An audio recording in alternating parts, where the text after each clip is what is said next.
మండల కేంద్రంలో నిర్వహిస్తున్నటువంటి ధర్నాకు విచ్చేసినటువంటి ధర్మసాగర్ వివిధ గ్రామాల బీఆర్ఎస్ పార్టీ శ్రేణులకు అదేవిధంగా నియోజకవర్గ నాయకత్వానికి ఈ కార్యక్రమానికి ముఖ్య అతిథిగా విచ్చేసినటువంటి స్టేషన్ గన్పూర్ నియోజకవర్గ మాజీ శాసనసభ్యులు తెలంగాణ తొలి ఉప ముఖ్యమంత్రి పేద ప్రజల పెన్నిధి డాక్టర్ తాటికొండ రాజన్న గారికి హృదయపూర్వక నమస్కారాలు తెలియజేస్తూ కేటీఆర్ గారి పిలుపు మేరకు ఈరోజు రాష్ట్రంలో ఎక్కడికక్కడ కాంగ్రెస్ ప్రభుత్వం అవలంబిస్తున్న రైతు వ్యతిరేక విధానాలకు నిరసనగా బీఆర్ఎస్ పార్టీ ధర్నాలు చేస్తూ ఉంది. కేటీఆర్ గారి పిలుపునందుకొని ఈ నియోజకవర్గంలో ఇప్పటికే 5 మండలాలలో ధర్నాలు పూర్తి చేసి ఈరోజు 6వ మండలంగా మన ధర్మసాగర్ మండల కేంద్రంలో ధర్నా నిర్వహిస్తున్న మిత్రులారా, ఒక్కటే సుస్పష్టం. కేసీఆర్ గారు ఉన్నప్పుడు రైతులను ఏ విధంగా చూసుకున్నారు, ఇప్పుడు కాంగ్రెస్ ప్రభుత్వం వచ్చిన తర్వాత రైతులను ఏ విధంగా చూసుకుంటున్నా అనేది ఆ రెండింటికి తేడా తెలుసుకుంటే సరిపోతుంది. మనం కేసీఆర్ గారు ఉన్నప్పుడు నాట్లు వేయడానికి ముందే మనందరికీ అకౌంట్లలో రైతు బంధు పైసలు పడేటి. ఇలా 2 పసలు అయిపోయినాయి, 2 పంటలు అయిపోయినాయి. ఆల్రెడీ ప్రభుత్వం వచ్చినప్పుడు ఉన్నటువంటి రబీ పంట అయిపోయింది, ఇప్పుడు ఖరీఫ్ పంట కూడా అయిపోయింది. మళ్ళీ ఇప్పుడు రబీ పంటకు మనము నాట్లు వేసుకున్నా కూడా ఇంతవరకు రైతు బంధు అనేది రైతు భరోసాగా వాళ్ళు మేనిఫెస్టోలో పెట్టిళ్ళు. అది ఇంతవరకు ఆ రైతు భరోసా ఊసు లేదు. ఇకపోతే ఇక వాళ్ళు గొప్పగా చెప్పుకుంటారు, మేము రైతు రుణమాఫీ చేసినామని. రైతు రుణమాఫీ ఎంత చేసిళ్ళు అనేది కాంగ్రెస్ ప్రభుత్వానికి కూడా ఇంతవరకు ఒక క్లారిటీ లేదు. మీరందరూ గమనించండి. ఆ కాంగ్రెస్ ప్రభుత్వ మంత్రివర్గంలో ఉన్నటువంటి మంత్రులు ఒక రకంగా చెప్తారు, అసెంబ్లీలో ఒక రకంగా చెప్తారు, మీడియా ముఖంగా ఒక రకంగా చెప్తారు. కానీ వాస్తవం ఏందనేది గ్రామాలలో ఉన్నటువంటి రైతు సోదరులు అందరికీ తెలుసు. ఇక రైతు రుణమాఫీ గురించి వాళ్ళు ఘనంగా మాట్లాడుతున్నారు. అసలు రైతుకు అప్పెందుకు అవుతుంది? పెట్టుబడి సాయం లేకపోతేనో, కరెంటు మోటార్లు గాలిపోతేనో, లేకపోతే విత్తనాలు నకిలీ విత్తనాలు వచ్చో, లేకపోతే పురుగు మందులు నకిలీ వచ్చో, ఇట్లాంటి కార్యక్రమాలు ఉన్నప్పుడు రైతు అప్పుల పాలవుతాడు. కానీ గత 10 ఏళ్ళల్లో పెట్టుబడి సాయం కేసీఆర్ ఇచ్చిండు. ఎక్కడ కూడా విత్తనాల బాధ లేదు, ఎరువుల కొరత లేదు, నకిలీ విత్తనాల బెడద లేదు. అట్లాంటప్పుడు మనకు రైతు రుణమాఫీ అంతకుముందు తీసుకున్నటువంటి రుణమాఫీలు ఉంటే వాటిని చేసిండు. కానీ అధికారంలోకి వచ్చే ముందు రేవంత్ రెడ్డి మీరు ఇప్పుడు పోయి తెచ్చుకొని 2 లక్షలు డిసెంబర్ 9న కాంగ్రెస్ ప్రభుత్వం రాగానే మాఫీ చేస్తా అన్నాడు. మరి ఇక్కడ 2 లక్షలు ఎవరికైనా మాఫీ అయినాయా కాలేదనేది మనందరికీ తెలుసు. కాబట్టి ఈ విషయాలన్నింటినీ ఇప్పటికే ఆల్రెడీ ప్రజల దృష్టిలో ఉన్నాయి. బీఆర్ఎస్ పార్టీ శ్రేణులంగా మనందరం ప్రజల మధ్యలో చర్చ పెట్టాలి. ఇకపోతే గతంలో మనం బీఆర్ఎస్ ప్రభుత్వం అధికారంలో ఉన్నప్పుడు బీజేపీ ప్రభుత్వం కేంద్రంలో అధికారంలో ఉంది. బీజేపీ ప్రభుత్వం కేంద్రంలో అధికారంలో ఉన్నప్పుడు రైతులకు వ్యతిరేకంగా నల్ల చట్టాలను తీసుకొస్తుంది. ఆ నల్ల చట్టాలను తీసుకొచ్చినప్పుడు ఉత్తర భారతదేశంలో ఉన్నటువంటి రైతులు రాకేష్ టికాయత్ అనే ఒక రైతు నాయకుల నేతృత్వంలో 600 నుంచి 700 రోజులు వాళ్ళు దీక్షలు చేస్తారు, టెంట్లు వేసుకొని దీక్షలు చేస్తారు.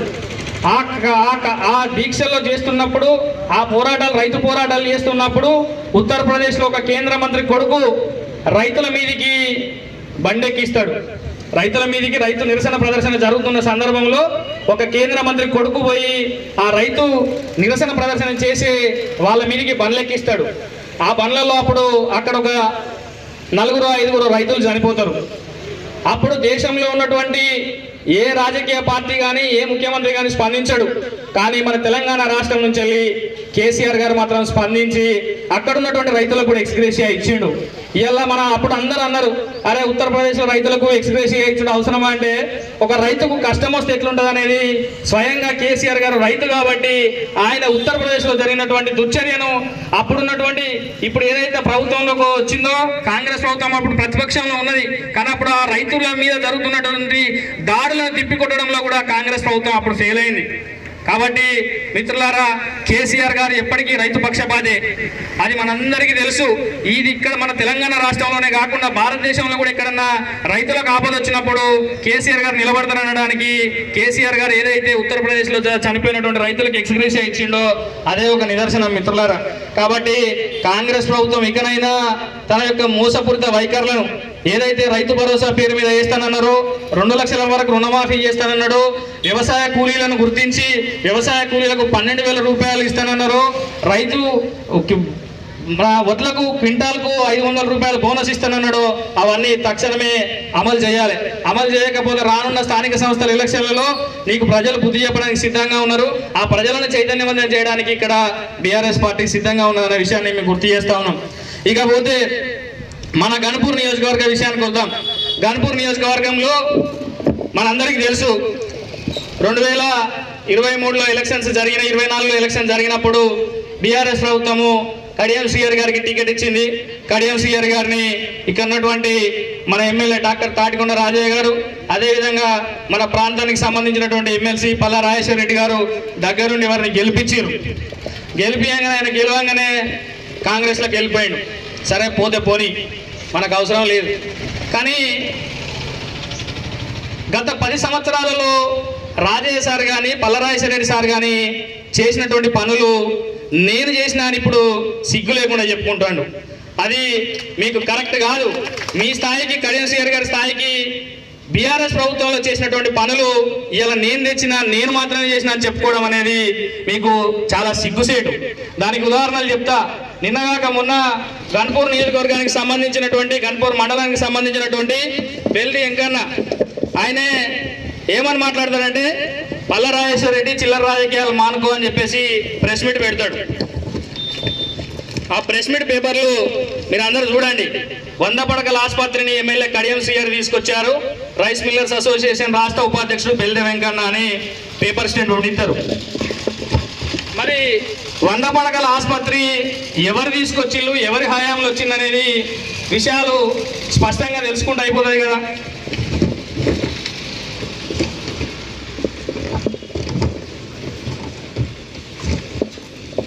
Government of Telangana abstract dated 3rd 8th 2023 37,50,00,000 రూపాయలతోటి GO number RT number 432 432 GO కింద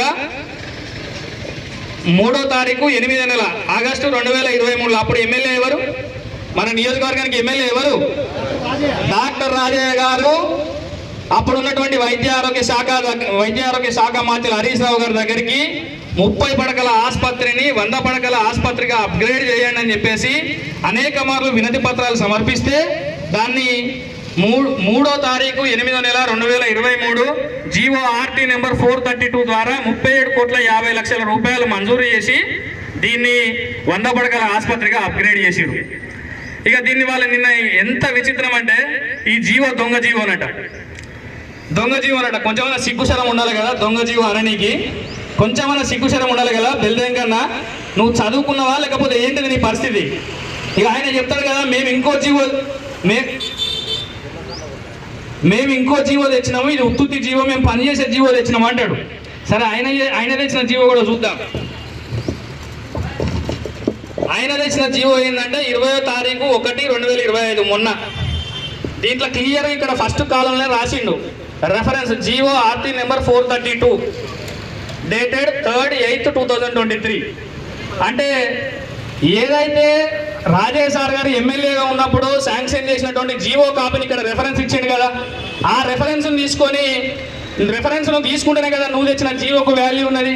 ఇక వీళ్ళు తెచ్చిన పని ఏంటంటే 37,50,00,000 రూపాయలు అప్పుడు రాజయ్య సార్ మంజూరు చేపిస్తే వీళ్ళు దాన్ని ఏం చేసిరంటే 45,50,00,000కు ఫండ్ ఎక్కువ తెచ్చుకున్నారు. ఫండ్ ఎక్కువ తెచ్చుకోవడం వల్ల లాభం ఏంది? కాంట్రాక్టర్లకు లాభం. ఇక వీళ్ళు చేసే పనులు ఇట్లా కాంట్రాక్టర్లకు లాభం. కొంచెమన్నా సిగ్గు ఉండాలి కదా. ఈ జీవోలు ఉత్త జీవో అయినప్పుడు మరి మీరు తెచ్చుకున్న జీవోల ఈ మా రాజయ్య సార్ తెచ్చిన జీవో ఎందుకున్నది? కొంచెమన్నా సిగ్గుశరం ఉండాలి మాట్లాడడానికి. దయచేసి కడియం శ్రీహరి వర్గానికి నిజంగా హెచ్చరిస్తా ఉన్నాం. ఏది పడితే అది మాట్లాడితే చెల్లుతుంది అనుకునే కాలం కాదు. దయచేసి మీ దగ్గర మీరు బాగా డబ్బున్నోళ్ళు ధనవంతులు కావచ్చు, కానీ దయచేసి మాట్లాడేటప్పుడు కొద్దిగా నాయకుల మీద ఎక్కడ పడితే అక్కడ అనుచిత వ్యాఖ్యలు చేస్తే మీకు తగలు. ఇక పోతే గన్పూర్ నియోజకవర్గ కేంద్రాన్ని శివున్పల్లి, చాగల్లు, గన్పూర్ హెడ్ క్వార్టర్ను కలిపి మున్సిపాలిటీ చేస్తామని చెప్పేసి అప్పుడే చేసిర్రు. టీఆర్ఎస్ ప్రభుత్వంలో ఉన్నప్పుడే దాన్ని మున్సిపాలిటీకి అప్గ్రేడ్ చేసిర్రు.